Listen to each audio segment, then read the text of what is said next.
Es un gusto dar la bienvenida a la Facultad de Comunicación y Diseño, a la Escuela de Comunicación de Universidad Ort, a este evento. Aquí tenemos alumnos y tenemos también personas que no son alumnos de la facultad, así que bienvenidos. Mi nombre es Héctor Bayac y voy a moderar, es decir, hacer preguntas básicamente y escuchar a estos protagonistas del mundo de la comunicación, a Lía Cambre y a Álvaro Moré. Los presento primero. Lía es directora de Wasabi Digital, una empresa que tiene 12 años de fundada, una empresa de marketing digital y de comunicación digital, que a su vez es la primera agencia en vender servicios a través de NFTs en Uruguay. También es reconocida por Clutch, que es una organización que hace un estudio de los clientes de las empresas y es reconocida como una agencia top en B2B en Uruguay y como agencia digital también. Y también Wasabi también es creadora de la primera empresa en el metaverso, de lo cual esperamos que nos cuentes algo. Agencia Uruguay en el metaverso, bien. Y también, según Great Place to Work, ocupa un lugar destacado en Uruguay, igual que Young & Rubicam también. Así que estamos con dos empresarios que saben hacer que la gente esté contenta y motivada en ambos casos. Lía también tiene otras dos empresas, que son PM After, que organiza fiestas de diversidad y sustentabilidad, y también Ikigai, agencia de growth marketing para empresas en el exterior. Así que es un gusto tenerte acá. Y Álvaro, con Álvaro nos conocemos hace muchos años en distintos roles. Es presidente de Young & Rubicam, una de las principales agencias de publicidad en Uruguay, y de Wunderman Thompson, también agencia de comunicación. Y ganó 2 veces el Premio Nacional de Calidad como en Young & Rubicam. También fue presidente del Círculo Uruguayo de la Publicidad y de AUDAP, la Asociación Uruguaya de Agencias de Publicidad. Integra el Comité de Evaluadores de la ANI, de la Asociación Nacional de Investigación e Innovación, y también los directorios de ONGs como Redalco y Techo. Además es director y mentor en Endeavor y también en Sembrando, y participa como socio, inversor o director en 10 empresas de comunicación y 10 empresas de tecnología. Es fácil, ahora si tenés 11 ya no es lo mismo que 10 y 10, ya es un número muy fácil de recordar. Bueno, y aquí en nuestra facultad fue catedrático de publicidad durante muchos años y actualmente integra el Consejo Académico Consultivo de la Escuela de Comunicación, así que bienvenido también, Álvaro. Bueno, nosotros titulamos esta charla La comunicación ante la aceleración del cambio, porque creemos que es una forma de abordar el tema de la comunicación y los cambios que están ocurriendo justamente a partir de que estos cambios se han acelerado. Pero pregunto, porque en Uruguay siempre nos decimos conservadores, nos decimos lentos para adoptar innovaciones, nos decimos siempre que estamos un paso atrás del primer mundo. Efectivamente hay una aceleración del cambio, hay cambios que están ocurriendo a unos ritmos distintos de los que hemos visto en los últimos 15 años, por ejemplo. Ahora es más rápido. ¿Qué es lo que está ocurriendo? ¿Por qué podemos decir que hay una aceleración del cambio? No sé quién quiere empezar. Bueno, pensé mucho en esta pregunta porque nos la hiciste creo que hace un par de semanas. Y sí, es cierto que nosotros, por ejemplo, yo personalmente tuve 2 proyectos antes de Wasabi que en su momento no funcionaron porque obviamente Uruguay venía siempre 5 o 10 años más atrás y yo estaba como siguiendo a personas que tenían una visión muy de futuro. Fue una revista digital, que fue la primera revista digital que hubo acá, y una productora audiovisual para internet. Y los 2 proyectos fracasaron, y creo que fracasaron hace muchísimos años porque claramente en Uruguay las cosas llegaban mucho más lento. De hecho, cuando me metí a hacer marketing digital, la gente me decía, ¿te vas a meter en Facebook, esa porquería que nadie la usa? Y bueno, todas esas típicas cosas que pasaban en esa época. Y hoy me meto en un metaverso y nadie me dice, estás loca, ¿para qué te vas a meter ahí? Estás perdiendo el tiempo. Entonces sí, yo siento que en los últimos años, si bien hace mucho tiempo que Internet viene cambiando de la aceleración, yo por lo menos entiendo que hoy los cambios se dan más rápido, que estamos mucho más globalizados y la gente entiende, independientemente que es un país muy... obviamente diverso y hay gente que puede ir un poco más lento. Entiendo también que la pandemia, creo que por lo menos en términos de marketing digital, aceleró muchísimo lo que es obviamente el comportamiento del usuario, el entendimiento de las diferentes plataformas y demás, y eso obviamente llevó a que las cosas se aceleren muchísimo. Creo que una de las cosas que hablábamos con Álvaro es que, por ejemplo, nos pasa que hoy los medios de comunicación capacitan a nuestros clientes, ¿no? Cosas que, o sea, se fueron acelerando de una manera increíble. A mí me pasa, por ejemplo, que uno de los chicos de Wasabi, que trabaja como creativo, ahora también es cliente de Wasabi porque es un influencer importante. Entonces, hay como muchas cosas que son cambios que van pasando, que aceleran todo esto y que hacen que nosotros estemos en un lugar donde no sabemos bien dividir cuáles son los límites de lo que hacemos y de cómo nos integramos con otras empresas. Como esos ejemplos, creo que hay un millón, pero voy a dejar de hablar un poco porque me pongo nerviosa y sigo. Decía, Uruguay fue un país conservador y eso produce una tensión cuando uno deja de serlo. Porque por otro lado, también fue un país que legalizó la venta de la marihuana, el matrimonio igualitario y fue pionero en una cantidad de cosas que eso genera una tensión positiva. Nosotros decimos que las cosas que son opuestas generan una tensión que es una tensión positiva. Por ejemplo, Bono es un rockstar y un filántropo. Bueno, eso es lo que lo hace distinto. Cuando juntamos dos cosas muy distintas, se potencian. O sea, las noticias que se generan en Uruguay nos dieron mucha prensa porque veníamos de ser lo contrario. Y ahora sí, todo se ha acelerado a un nivel que hay veces que crea confusión. Hace un tiempo, un cliente en una presentación decía que en UK estaba llegando a 65% de la inversión en Internet. Entonces el redactor me dijo, pero vos nos habías dicho que estaba en 50. Es que cuando te dije que estaba en 50, estaba en 50, pero ahora está en 65. O sea, ¿qué pasó ahí? ¿Qué fue lo que pasó en esa situación? Es que si vos decías que algo estaba en 50, por 10 años se iba a hacer igual. Las cosas no cambiaban.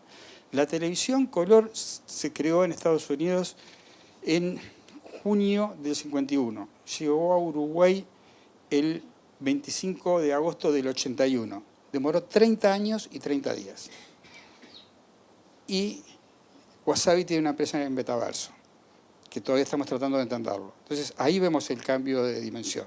O sea, hoy todo es simultáneo y eso es muy positivo. Sí, el otro día comentabas en la charla que tuvimos, Álvaro, que había una frase que era muy utilizada entre nosotros en Uruguay, de que esto no es para Uruguay, ¿no? Y nos preguntábamos si sigue siendo válido esto de que no, somos tan conservadores, los anunciantes, los consumidores, de que no aceptamos prácticas que de repente en otros países sí son aceptables. Eso sigue siendo válido, los uruguayos seguimos siendo conservadores, hay cosas que no son para acá, o más o menos las prácticas publicitarias son similares a las que podemos ver en otros países. Yo creo que la principal diferencia que tenemos es presupuesto. Y es una diferencia insalvable, es un tema de tamaño de mercado y influye.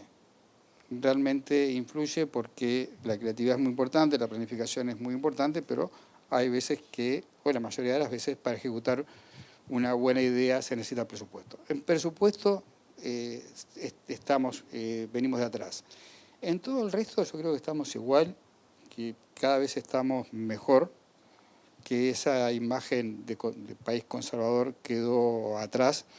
Tenemos algunas facilidades, creo que en este momento somos el mejor país de América, el número 1 en ancho de banda y séptimos en el mundo. Hoy un ancho de banda razonable lo tiene el 9% de la población solamente. Nosotros estamos al revés, debemos estar arriba de un 90% con un ancho de banda que nos permite ver televisión en 4K, por ejemplo. Entonces, eso nos da una facilidad importante y también los recursos humanos. Tenemos buenos recursos humanos. Nuestro negocio siempre fue de recursos humanos, fue de talentos. Pero ahora a los talentos se le agregaron dos cosas más. Las herramientas y la capacitación en las herramientas. Entonces, hoy tenemos Metaverso, por ejemplo, podríamos considerar una herramienta. Entonces, tenemos que tener el talento, pero tenemos que tener la herramienta y tenemos que tener la capacitación para poder manejar la herramienta. Sí, ahí con respecto a lo de Uruguay, a mí siempre me queda la sensación de que en Uruguay, como somos un pueblo y obviamente somos un país más pobre, siempre tenemos como esas ganas de meternos online, de ver lo que pasa en el mundo. Entonces, igual que, no quiero ofender con esto que voy a decir, y también mi socia acá me va a matar después, porque yo ya no sé qué se puede decir y qué no se puede decir, porque obviamente vengo de una época en la que se podía decir mucho más cantidad de cosas, pero yo tengo la impresión de que, por ejemplo, la gente que viene a trabajar de Wasabi, que no son de Montevideo, vienen como con otra cabeza a nivel de internet. O sea, como que tengo la sensación de que se manejan mucho mejor, de que son mucho más despiertos con buscar cosas, hasta con qué bondi tomarse para ir a algún lugar, realmente. Me parece que cuanto menos cosas tenés para hacer, y esto era algo que lo hablaban con gente en Google, de que los países que son pobres en general, claro, tratan como de salir, de sacar un poco la cabeza para afuera, y entonces cuanto menos cosas tenés para hacer, no tenés plata, no tenés actividades, no hay casi nada para hacer, entonces ¿qué haces? Te metes en internet, investigás mucho más, te haces mucho más. Entonces, eso del talento, por lo menos, es lo que yo veo de las personas con las que empiezo a trabajar, ¿no? Que andan como volando con cosas de online, que yo qué sé, yo en mi época no lo hacía, y obviamente porque no había internet, pero que ahora como que la gente, yo creo que la gente que está en países de primer mundo, pasa mucho que de repente te dicen, en Latinoamérica hay mucho más uso de internet. Claro, porque en Europa capaz que tienen otras cosas que hacer que meterse todo el día online.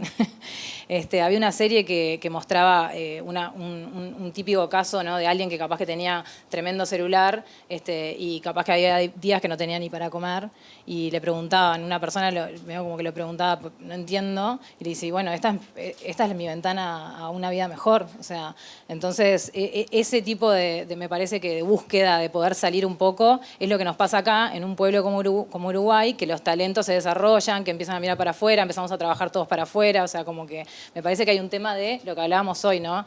Creo que, por ejemplo, mi madre, que tuvo agencia y empezó de la nada, tenía un hambre y unas ganas de salir adelante que no te las da cuando vos tenés todas las comodidades del mundo. Entonces, me parece que hay mucho de eso en el talento de los uruguayos, y me parece que está buenísimo y hay que aprovecharlo. No, es una visión nomás, pero... Me hiciste acordar a lo que es tener lo que representa el ancho de banda, lo que representa un celular. Como dijo Héctor en la presentación, yo estoy en el directorio de Techo. Una vez recibimos un mensaje en Facebook de Techo de una persona que nos pedía que si le podíamos hacer una casa, pues estaba viviendo en la calle. Estaba viviendo en la calle, pero se estaba comunicando desde un celular inteligente. Lo estoy contando como algo triste, pero bueno, ¿no? Digo, de la potencia de la herramienta, que es, si no tengo nada, a partir de esto puedo empezar a generar cosas. Por lo menos, pedir ayuda. Sí, me disparaste una anécdota que quiero contar, si es posible. Un amigo común con el decano, que vive en Ámsterdam, da clases de inglés en un liceo público, en una escuela pública en Paysandú, desde Ámsterdam. Todas las semanas da clases de inglés en Paysandú. Y el otro día me llamó porque tenían problemas de conexión. Entonces hablé con la maestra en Paysandú, me informé, le mandé un mail a Antel y a la semana estaba resuelto, había ido de una cuadrilla. Pero me pareció fabuloso, ¿no? Que un amigo en Ámsterdam, uruguayo, que hace 30 años que está en Ámsterdam, dé clases de inglés en un liceo en Paysandú. Que tenga un problema, yo hablo con la maestra, me informo y a la semana Antel mandó una cuadrilla y habían resuelto el problema, ¿no? No sé, me pareció... Así están funcionando las cosas. Sí, es fabuloso, ¿no? También me llama la atención, de repente ustedes pueden comentar, que seguimos teniendo una brecha importante en la inversión en Internet, en digital, respecto de Gran Bretaña o de China, por ejemplo. El comercio electrónico en China creo que es un porcentaje tipo el 50% del comercio, es una cifra muy importante, y acá no sé si no es 10, la inversión en digital es un 30, el comercio sí. creo que está cerca del 10, una cosa así. Correcto. O sea que ahí sí efectivamente hay una brecha respecto de otros países, ¿no? Que con Gran Bretaña de repente no llama tanto la atención porque uno dice, bueno, país desarrollado, pero con China sí llama un poco la atención, ¿no? Porque es un país, en fin, ¿por qué tenemos esta brecha, ¿no? ¿Cómo nos comparamos con Chile de repente, con otros países de América Latina y no tanto con Gran Bretaña? Nosotros en e-commerce en particular, el e-commerce es futuro puro. De la misma manera que en el año 94-95 las agencias nos decían, los clientes nos decían a las agencias, quiero estar en Internet, quiero tener un sitio en Internet. ¿Por qué? No sé, pero quiero estar ahí. Y tienen razón. Después en el 2008 nos decían, quiero estar en redes sociales. ¿Por qué? No sé, pero quiero estar ahí y también tenían razón. Y ahora nos están diciendo, quiero e-commerce. Pero vos e-commerce, no lo tenés, quiero estar ahí. Y yo creo que ya aprendí que sí deben tener razón. En China hay herramientas espectaculares como una super app que se llama WeChat, que se usa para todo y facilita todo. Uruguay tiene la facilidad de la cercanía, pero ¿qué es lo que está pasando con el e-commerce? Que lo movilizó bastante la pandemia. Primero que nada, siempre vamos a tener algo más divertido que hacer que irnos de compras. En la medida que vamos asumiendo eso, yo cuando la primera vez que usé Amazon y entré al hotel y vi los paquetes, mi primera sensación fue horas, las horas que me gané. Todo esto es playa, era shopping, ahora es playa, eran los paquetes que me habían mandado mis hijas. Entonces, que antes eran encargos. Lo que está pasando es que se están perfeccionando. Uruguay está preparado mejor tecnológicamente que en logística. En logística tenemos problemas. Hacer una transacción electrónica es fácil. Después que te llegue, a no ser que te llegue por pedido ya, que es un proyecto de ORT, pasemos el aviso, y una empresa evaluada en miles de millones de dólares, la experiencia todavía no es buena, pero vamos para ahí a toda velocidad. Y hay dos formatos, los gringos que le ponen nombre a todo, a uno le llaman showrooming, que es que se van a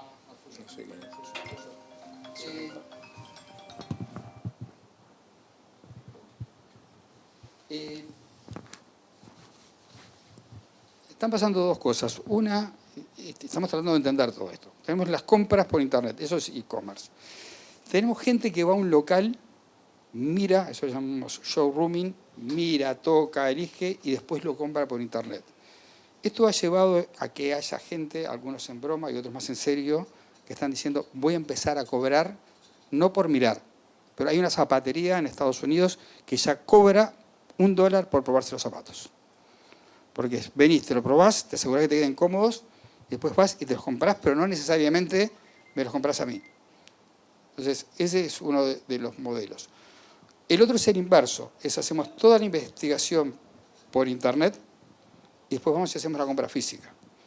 Cuando yo miro un celular y lo estudio este modelo y voy a una tienda Apple y digo, quiero va a quedar registrado como una compra física donde Internet no tuvo nada que ver, sin embargo, Internet tuvo todo que ver. O sea que, aun cuando la transacción no sea electrónica, lo digital está presente. Me hiciste acordar, hace poco fui a San Pablo y en uno de los shoppings voy a un lugar donde tenían cosas para la casa y tenían como un artículo de cada uno. Y de repente agarro uno y me lo quería llevar porque además era mi último día y me dicen, no, además yo me sentí de otra época. Me dicen, no, esto es para comprar online. Esto es solamente para que vos lo veas, lo toques y después te lo comprás con este código. Entonces yo pensaba, la cantidad de espacio que ahorran en stock en el shopping, si solamente lo único que tenés que hacer es tener una unidad de cada uno para poder mostrarle a la gente que lo vean, que lo toquen y que después se lo compren online. O sea, de eso se empieza a disparar 1.000.000 de opciones, ¿no? Y ahí viene la pregunta. ¿Qué hacen las agencias de publicidad ante ese nuevo modelo de negocio, ¿no? Sí, Donde las líneas están difusas? Igual ahí, ¿Dónde termina la publicidad y dónde empieza el comercio electrónico? Ahí igual yo me había quedado con la respuesta de la pregunta que hiciste, que me dolió en el alma, porque es el dolor nuestro. Yo toda la vida me crié en una agencia de publicidad tradicional y cuando abrí una agencia digital siempre fue remar en dulce de leche porque la inversión siempre se va para otro lado. Entonces, mi historia por lo menos, y por suerte aclaraste que nunca nos conocimos, porque voy a decir algo, que es que yo por lo menos cuando era emprendedora y recién arrancaba, con algunos contactos, fui y me presenté en agencias grandes, queriendo vender lo digital, pero a las agencias grandes, porque dije, es lo más lógico y lo más orgánico ir y presentarme para ser proveedora. Y me atendían muy bien, de hecho, con tremenda simpatía, porque además, obviamente, era la hija de mamá. Entonces, me pasó un día que una chica que trabajaba ahí, que es una genia y que siempre me abre los ojos cada tanto, se sienta, me separa y me dice, Lía, lo que pasa es que no te vamos a comprar esto. Me dice, pero ¿por qué no te lo vamos a comprar? Porque acá nadie lo entiende, no deja plata, o sea, entonces, ¿qué vas a complicarle la cabeza a gente que capaz que todavía no está para... Y además, ¿cuáles son los márgenes que deja? Entonces, ahí para mí tiene mucho que ver y ahí sí creo que Uruguay está un poco más lento en el sentido de que estamos acostumbrados a hacer las cosas de determinada manera y nos cuesta mucho ese cambio. Creo que obviamente cada vez más el ir hacia el mundo de poder medir los medios que hacemos y demás está buenísimo, te da un montón de herramientas más, pero todavía está muy lento y es cierto que sorprende a veces que con todo el avanzado que estamos y con la gente preparada como está, con la velocidad de internet que tenemos, con todo lo que está pasando, seguimos invirtiendo menos en digital que en tradicional. A pesar de que lo tradicional es más difícil de medir, a pesar de que obviamente es menos la inversión que tenés que hacer para llegar a la más cantidad de gente a través de lo digital. Entonces eso es algo que sí creo que es de esas cosas que todavía en Uruguay cuesta mucho el cambio. Y como estamos acostumbrados y es difícil de entender, entonces una de las cosas que nosotros tenemos de contra, y yo siempre estos debates en mi casa los tengo todo el tiempo, es que nosotros tenemos que invertir 3 veces más porque estamos todo el tiempo teniendo que capacitarnos, nosotros. Y además tenemos que capacitar al cliente. Y además tenemos que capacitar a los proveedores, porque trabajás con una productora audiovisual que le decís que necesitas los contenidos de determinado formato y no te los hacen de ese formato. Entonces, estás todo el tiempo invirtiendo en cursos, en capacitación, que el tiempo que le dedicas a la capacitación es mucho. Y eso es mucha plata. Entonces gastamos mucho más y tenemos mucho menos para invertir y para poder crecer. Entonces, yo la verdad que a veces es agotador. Es agotador. Bueno, no, es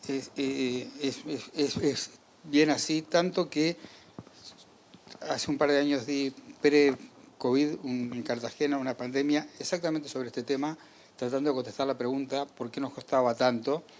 Y la hipótesis que planteé fue que queremos amortizar el conocimiento.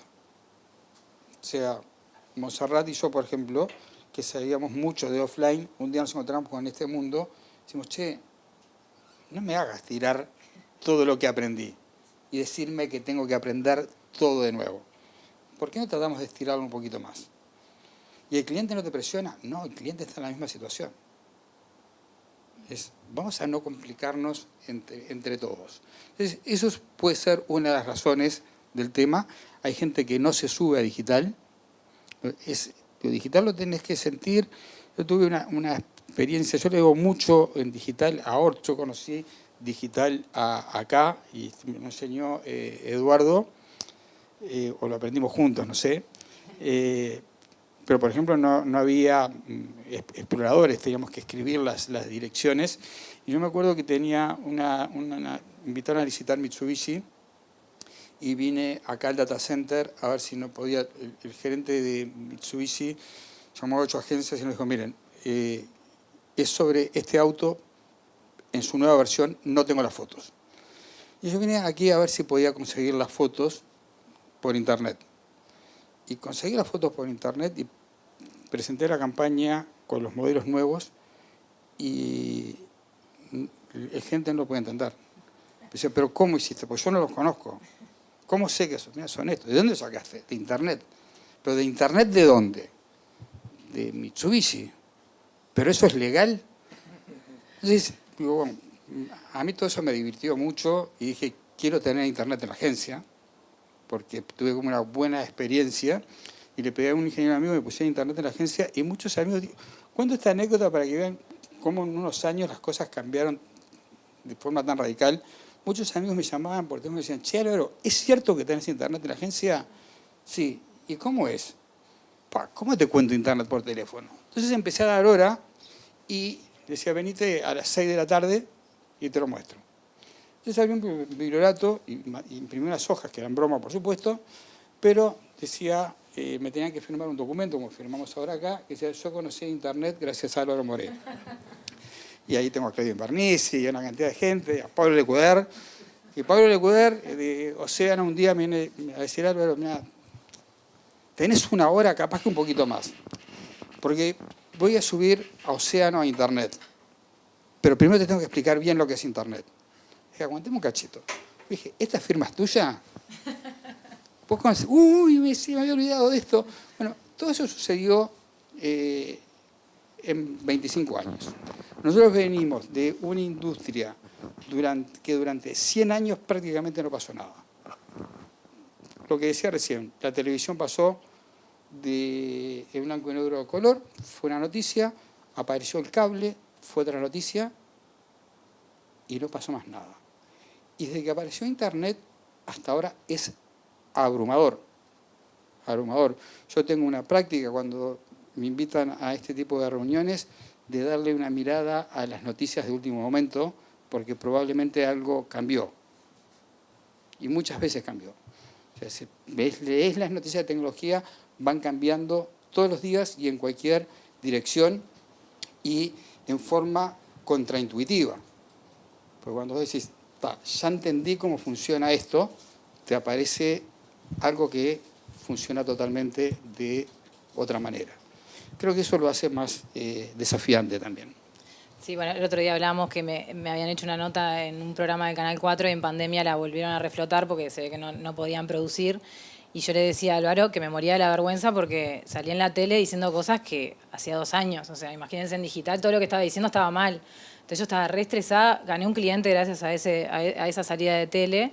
Pero también la otra cosa que me pasó fue que antes, cuando salías en tele, todo el mundo te escribía. Che, te vi en tele, y esta vez no me escribió nadie. Entonces yo estaba sorprendida de que por lo menos las burradas que había dicho, ya nadie las había escuchado, por lo menos no era tan grave. Igual hubo un tipo que me dijo, te contacté porque te vi en la tele, entonces entendí también que había mucho para capacitar y yo siempre tuve miedo, teníamos ganas con Agus de hacer algún video para hacerlo como más didáctico y poder explicarlo a los clientes y pautarlo y que la gente entendiera lo que era la pauta online. Y yo pensaba, no, porque voy a hacer ese video, lo empiezo a pautar y las cosas cambian tan rápido que voy a quedar pegada porque voy a estar diciendo cosas que no están bien para el día de hoy.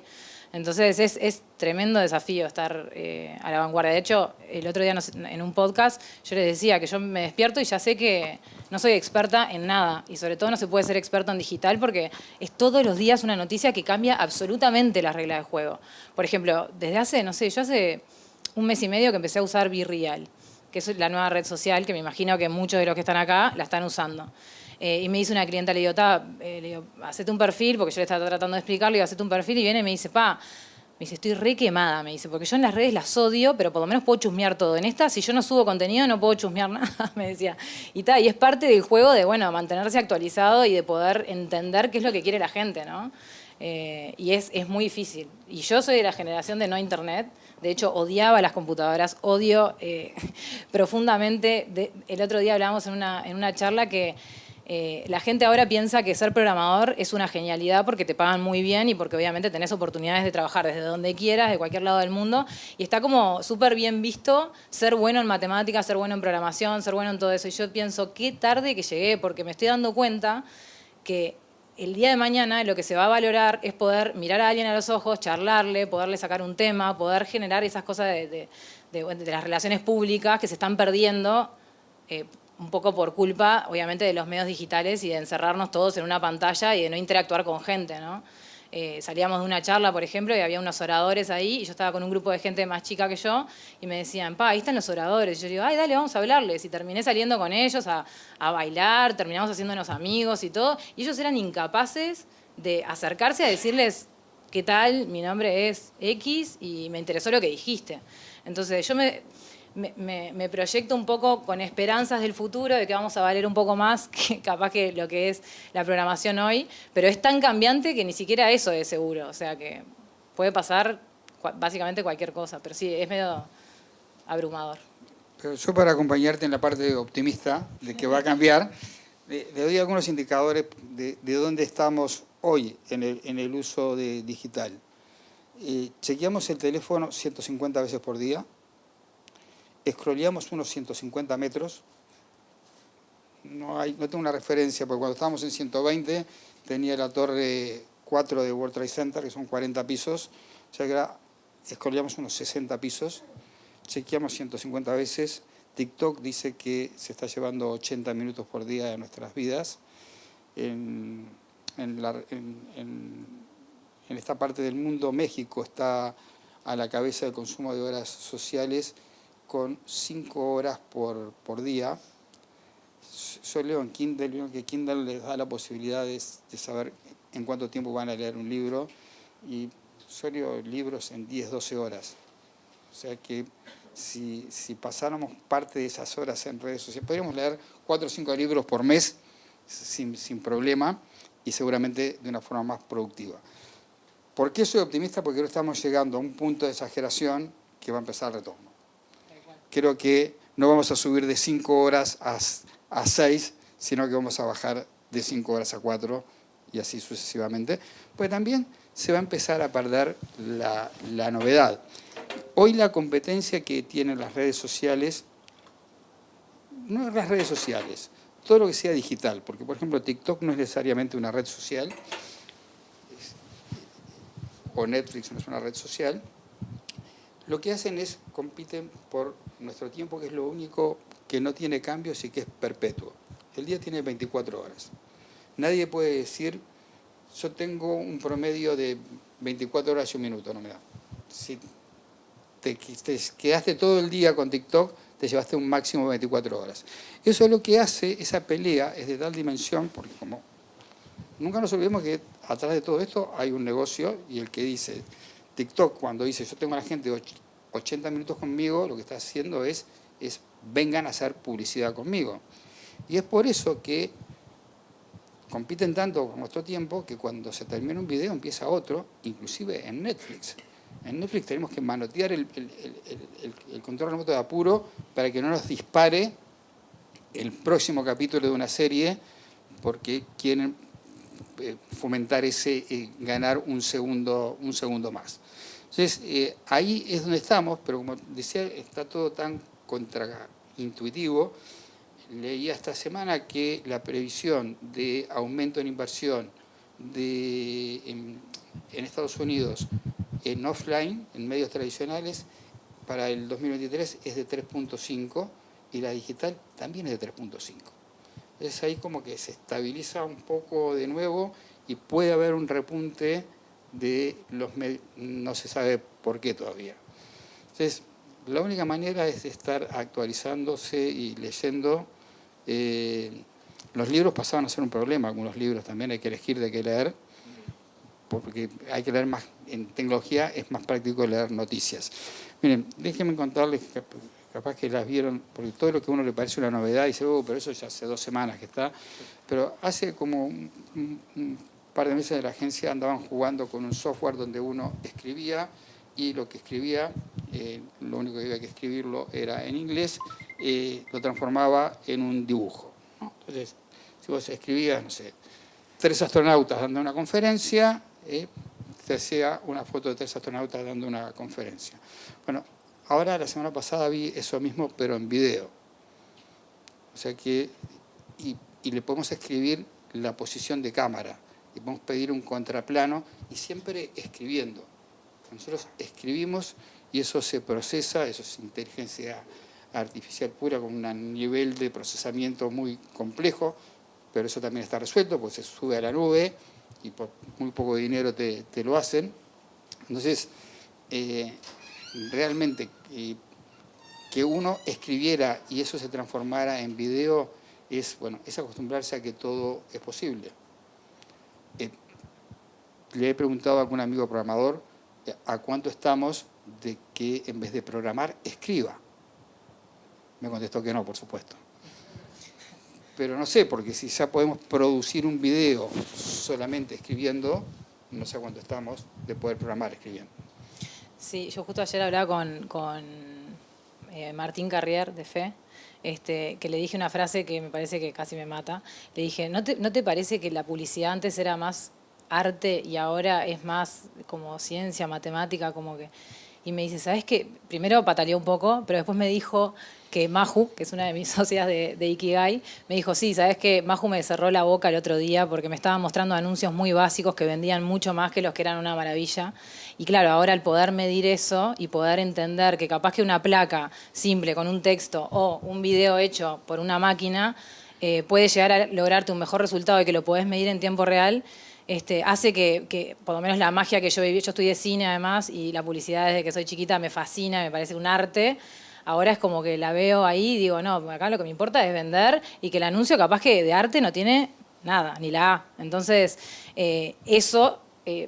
sumado al hecho de que antes hacían 2 o 3 campañas grandes en el año y nosotros ahora necesitamos estar todo el tiempo activos, todo el tiempo generando contenido nuevo porque la gente se aburre del TikTok, se aburre de la serie, se aburre de todo, todos nos aburrimos, todos estamos ansiosos. Si no te contestan un mensaje de WhatsApp es como si te odiaran y te hubiesen puesto ahí en el freezer y en realidad es como ir para donde va el usuario, pero a la vez tratamos de luchar contra eso porque tampoco es muy saludable, pero... A nivel, creo que de lo que hablábamos de la aceleración y demás, esto de estar todo el tiempo generando contenidos, es necesario tener esas herramientas.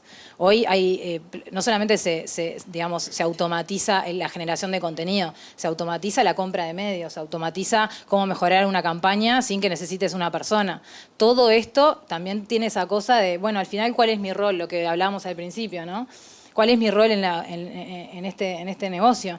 Y hablábamos un poco que también tiene que ver con ayudar a construir nuevos negocios a los clientes, que muchas veces, capaz que, si para nosotros es difícil estar a la vanguardia, para un cliente que está enfocado en su negocio, que no tiene nada que ver con lo digital, es mucho más difícil. Entonces creo que, hablando con colegas, estamos siendo como más recomendadores de qué oportunidades de negocio pueden llegar a tener con sus empresas usando herramientas digitales.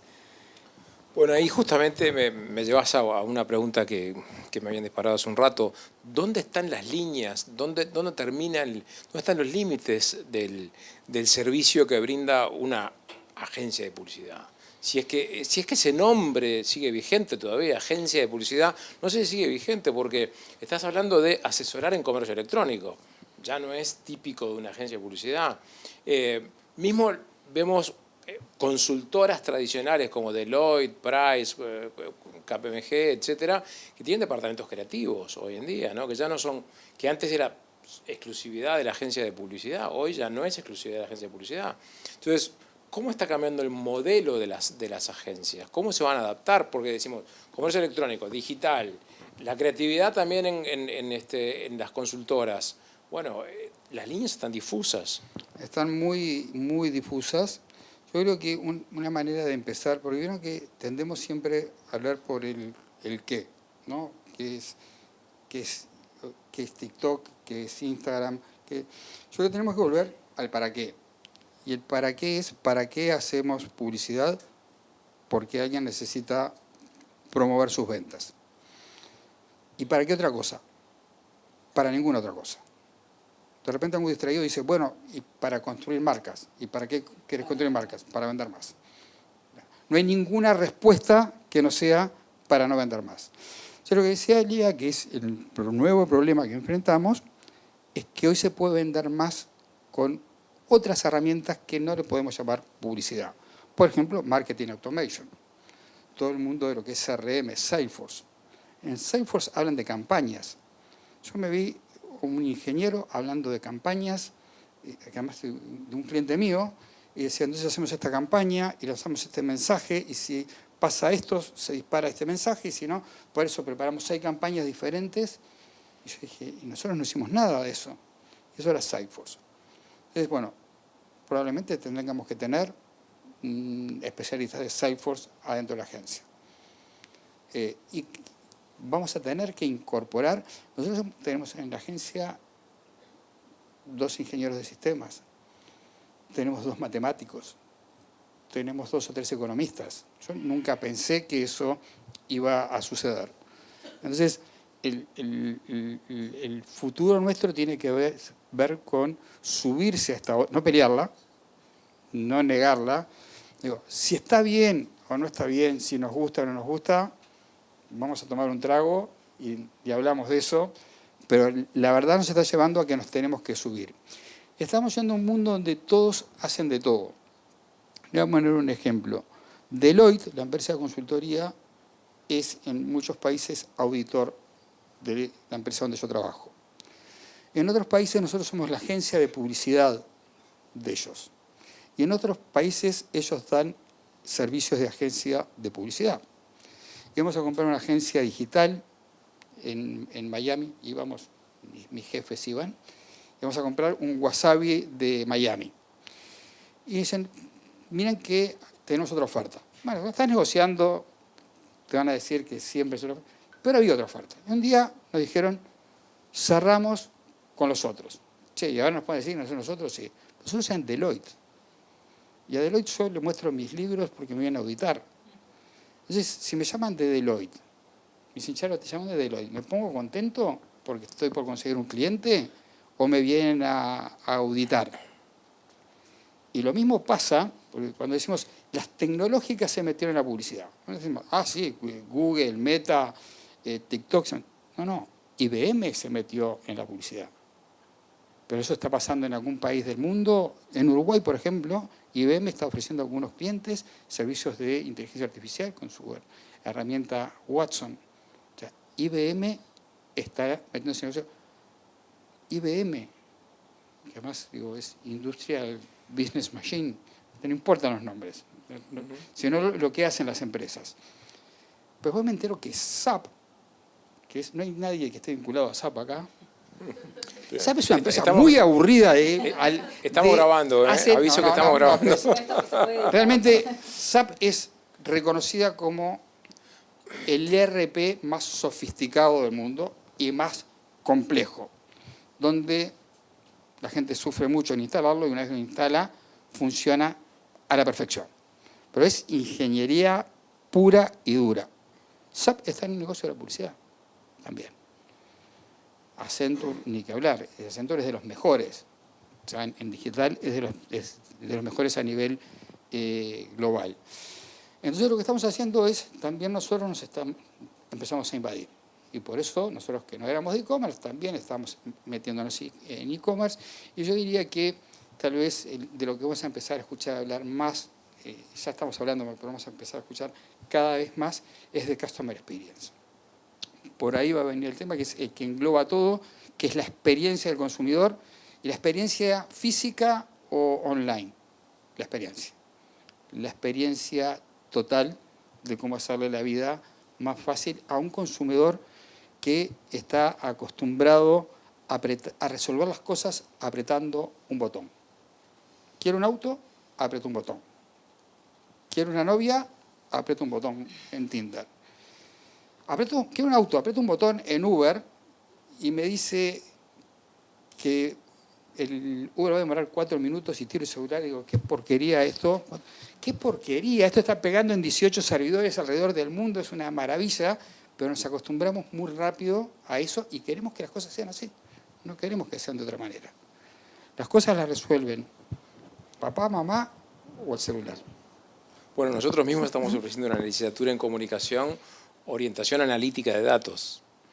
O sea que, como somos la primera universidad en Uruguay y en la región en ofrecer un comunicador que está formado en el análisis de datos, ¿no? O sea que sabe de matemática, estadística, sabe manejar paquetes de análisis de datos, sabe de user experience, sabe de presentación de data, que es algo bastante en línea con lo que estamos comentando ahora. Creo que Ahí próximamente... nos vamos a pelear por esos chicos que se reciban, nos vamos a pelear con algo, quién se lo lleva primero. Sí, vamos a pelear, sí. Es más, creo que próximamente lo vas a presentar al revés, que son data science que tienen experiencia en comunicación. Porque el manejo de los datos va a ir más en primer plano. Hoy estamos confundidos con los datos porque hubo como una explosión y una inflación de Big Data y nos llenamos de datos que después no sabíamos qué hacer con ellos. Entonces nos produce mucha frustración. Nosotros generamos datos todo el tiempo. Yo en este momento, sin hacer nada acá, Facebook sabe que estoy acá, obviamente. Apple también sabe a cuánto está latiendo mi corazón, mi nivel de oxígeno en sangre. Si llegan a aplaudir después, me va a medir y lo puedo comparar con otras charlas que he dado.